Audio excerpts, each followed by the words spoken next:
നമസ്കാരം.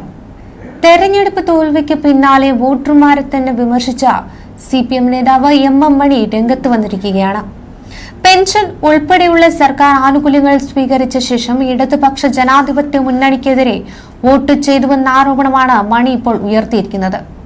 വികസന പ്രവർത്തനങ്ങളും ക്ഷേമനിധികളും ലഭിച്ചിട്ട് മുന്നണിയെ തള്ളി വോട്ട് ചെയ്തത് നന്ദികേടെന്ന കടുത്ത വിമർശനമാണ് മുൻ മന്ത്രി നടത്തിയിരിക്കുന്നത്. മണിയുടെ പരാമർശം രാഷ്ട്രീയ വൃത്തങ്ങളിൽ വലിയ ചർച്ചയ്ക്ക് വഴിവെച്ചിരിക്കുകയാണ്. പെൻഷൻ ഉൾപ്പെടെയുള്ള ആനുകൂല്യങ്ങൾ കൈപ്പറ്റിയ ശേഷം ജനങ്ങൾ ഇടതുപക്ഷ ജനാധിപത്യ മുന്നണിക്കെതിരെ വോട്ട് ചെയ്തു.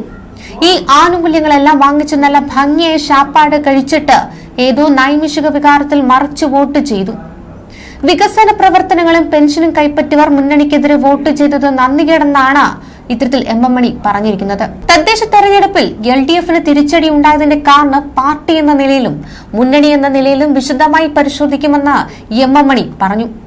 വികസന ജനക്ഷേമ പ്രവർത്തനങ്ങൾക്ക് വോട്ട് കിട്ടുകയാണെങ്കിൽ ഒരു കാരണവശാലും LDF പരാജയപ്പെടാൻ പാടില്ലെന്നതായിരുന്നുവെന്നും അദ്ദേഹം പറയുന്നുണ്ട്. ജനങ്ങൾ നന്ദികേട് കാണിച്ചോ എന്ന ചോദ്യത്തിന് പിന്നല്ലാതെ ഈ കാണിച്ചത് നന്ദികേടല്ലാതെ വേറെ എന്തെങ്കിലും ആണോ എന്നായിരുന്നു മറുചോദ്യം. ഭരണവിരുദ്ധ വികാരമാണെന്നൊന്നും പറയാറായിട്ടില്ലെന്നും അതൊക്കെ പാർട്ടി നേതൃത്വം പരിശോധിക്കുമെന്നും അദ്ദേഹം വ്യക്തമാക്കുന്നുണ്ട്. രാജാക്കാട് പഞ്ചായത്ത് ഉൾപ്പെടെ ഭരണം നഷ്ടപ്പെട്ടതിനെ കുറിച്ചുള്ള ചോദ്യത്തിന് അതൊന്നും പരാജയപ്പെടാൻ പാടില്ലാത്ത സ്ഥലങ്ങളാണെന്നും പ്രതികരിച്ചു. തദ്ദേശ തെരഞ്ഞെടുപ്പ് ഫലം അവസാന ഘട്ടത്തിലേക്ക് എത്തുമ്പോഴാണ് LDF കനത്ത തിരിച്ചടി നേടുന്ന സാഹചര്യത്തിൽ MM മണി ഇത്തരത്തിൽ പ്രതികരിച്ചത്.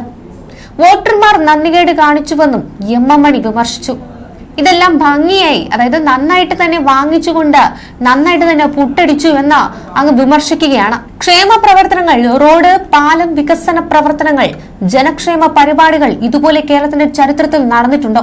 ഇല്ലല്ലോ. ഇതെല്ലാം വാങ്ങി നല്ല ഭംഗിയായി ശാപ്പാട് കഴിച്ചവർ നല്ല ഭംഗിയായി നമുക്കിട്ട് വെച്ചു എന്നാണ് എനിക്ക് തോന്നുന്നതാണ് MM മണി തുറന്നടിച്ചത്. അതേസമയം ഈ തിരിച്ചടി പരിശോധിക്കുമെന്ന് LDF കൺവീനർ TP രാമകൃഷ്ണൻ പ്രതികരിച്ചിട്ടുണ്ട്. തിരുത്തേണ്ട നിലപാടുണ്ടെങ്കിൽ തിരുത്തുമെന്നും LDF കൺവീനർ വ്യക്തമാക്കുന്നു. CPIM എന്ന രാഷ്ട്രീയ പാർട്ടിയെ ഈ നാട് എത്രത്തോളം വെറുക്കുന്നു, അല്ലെങ്കിൽ അവരുടെ അഹങ്കാരത്തെ എത്രത്തോളം നമ്മളൊക്കെ വെറുക്കുന്നു എന്നുള്ളതിന്റെ ഒരു സൂചനയാണ് ഈ ഒരു തദ്ദേശ തെരഞ്ഞെടുപ്പിൽ നമ്മൾ വ്യക്തമാക്കി കൊടുത്തിരിക്കുന്നത്. 2021 തുടർഭരണം കിട്ടിയപ്പോൾ അവർ കരുതി എന്ത് തോന്നിവാസം കാണിക്കാമെന്ന്.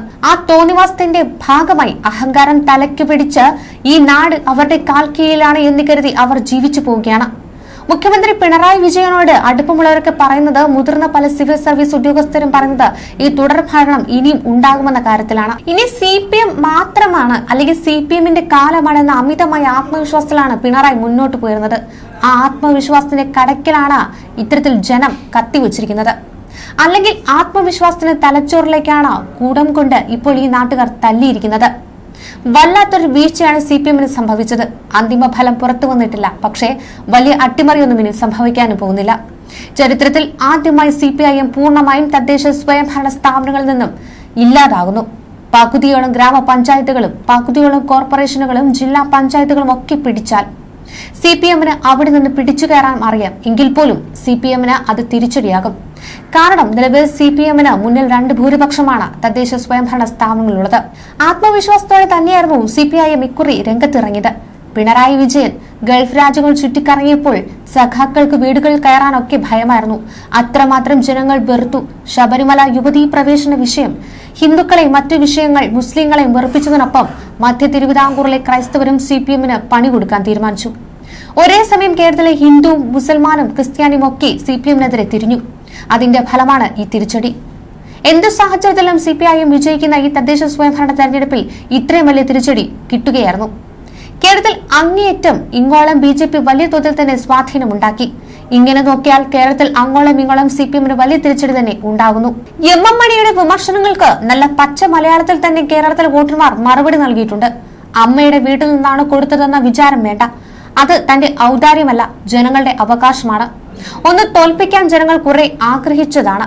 ഞങ്ങളുടെ നികുതി പണം ഞങ്ങൾക്ക് തന്നിട്ട് പല്ലിരുമുന്നാട. മനുഷ്യത്വം എന്നത് ഒന്നുണ്ട്, അത് ആദ്യം മനസ്സിലാക്കണം. ശാപ്പാട് തന്റെ വീട്ടിൽ നിന്ന് കൊണ്ടുതന്നതല്ല. ഇലക്ഷൻ അടുത്താൽ പെൻഷൻ കൂട്ടിക്കൊടുത്ത് രക്ഷപ്പെടാമെന്ന് വിചാരിച്ചു. തന്റെ പൈസ കണ്ടിട്ട് അതിൽ വീഴുന്നതല്ല കേരളത്തിലെ ജനങ്ങൾ. രാഷ്ട്രീയക്കാർ എല്ലാവരും പലതും ചെയ്താൽ അവരുടെ വീട്ടിൽ നിന്ന് കൊടുത്തു എന്ന രീതിയിലാണ് ഇവരുടെയൊക്കെ പറച്ചിൽ. എല്ലാ ജനങ്ങളുടെയും കയ്യിൽ നിന്നും ടാക്സ് പിടിച്ചു തന്നെയാണ് ഇത് കൊടുക്കുന്നത്. ജനക്ഷേമം ജനങ്ങൾക്ക് മനസ്സിലായി. ഇവന്മാരെ പോലുള്ളവരെ ഇനി സഹിക്കാൻ ജനങ്ങളില്ല. ജനങ്ങളുടെ നികുതി പണമാണ് ഇത്, ജനങ്ങൾക്ക് വേണ്ടി വിനിയോഗിക്കാനുള്ളതുമാണ്, അല്ലാതെ നിന്റെയൊന്നും ഔദാര്യമല്ല.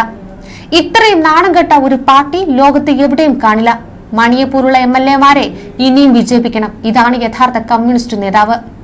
സമനില തെറ്റിയവന്റെ മാനസികാവസ്ഥ നിങ്ങൾ തന്നെ വിളവ് വെച്ചു കൊടുത്തിട്ടല്ലേ. ഇനി നിയമസഭാ തെരഞ്ഞെടുപ്പ് വരട്ടെ, തരാം. ജനത്തിന്റെ പുറകിൽ പണിയാൻ നോക്കി അവർ നേരെ വന്ന് തിരിച്ചു പണിയുന്നു. ഇനിയും കൂടുതൽ കടുത്ത ഭാഷകളിലേക്ക് ജനം പ്രതികരിക്കുന്നുണ്ട്. തൽക്കാലം അതിലേക്ക് കടക്കുന്നില്ല.